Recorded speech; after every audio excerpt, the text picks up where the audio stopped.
Gandrīz visas daudzdzīvokļu ēkas, kas būvētas pirms 1990. gada, ir sliktā stāvoklī.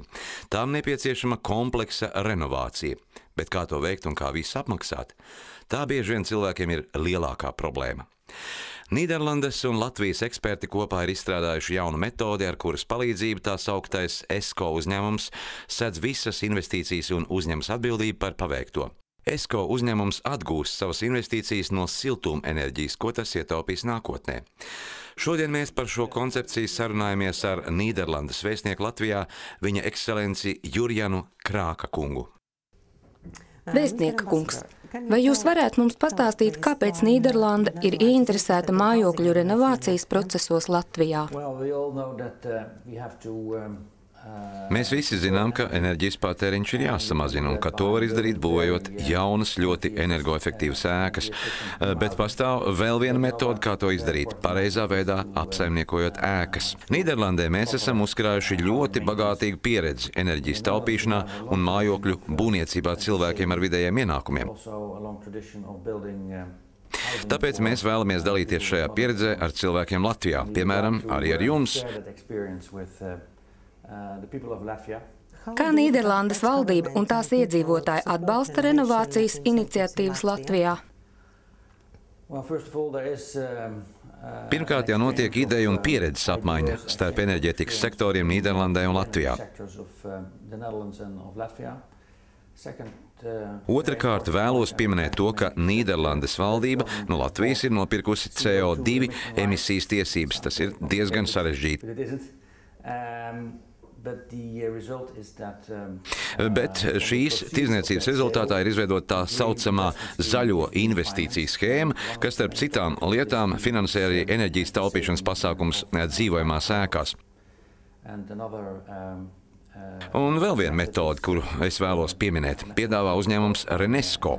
Tas ir ESCO modelis, kas piedāvā enerģijas taupīšanu dzīvojamām ēkām. Nīderlandes Latvijas uzņēmums Renesco piedāvā tā saukto ESCO līgumu, kas sedz renovācijas izmaksas, izmantojot nākotnes enerģijas ietaupījumus. Ko jūs domājat par šo koncepciju? Tā ir ļoti gudra pieeja, ko ir vērts apsvērt. Vēlos piebilst, ka Latvijā gan politiķi, gan pašvaldības pauž pārliecību, ka pašreizējām dzīvojamo nama fondam ir nepieciešama renovācija.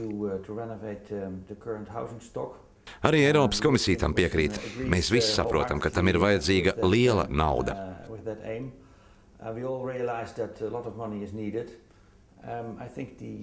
Es domāju, ka tā pieeja, ko piedāvā Renesco, ir interesanta, un to noteikti vajag apdomāt īpaši tiem cilvēkiem, kam nav naudas, lai paši varētu renovēt savus dzīvokļus un mājas.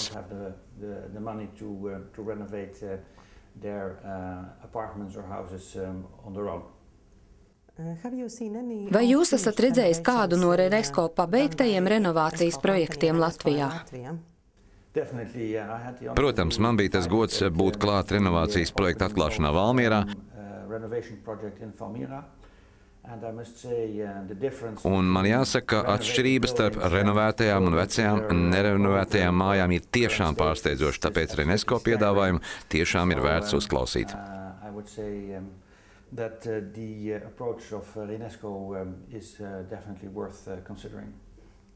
Ko jūs vēlētos teikt tiem iedzīvotājiem, kam par šo piedāvājumu ESCO līgumu ir jāizlemj šodien?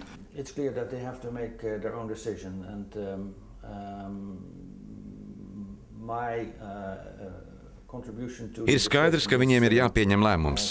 Mans uzdevums šajā diskusijā ir pievienot papildus faktus, un es vēlos atzīmēt, ka Renesco modeli, ja mēs to tā varam saukt, atbalsta Nīderlandes pašvaldību banka. To atbalsta arī Nīderlandes starptautiskais mājokļu garantiju fonds, un arī divas bankas Latvijā ir izrādījušas interesi un atbalstu šim modelim. Tātad, lai šī papildus informācija palīdz cilvēkiem pieņemt pamatotu lēmumu.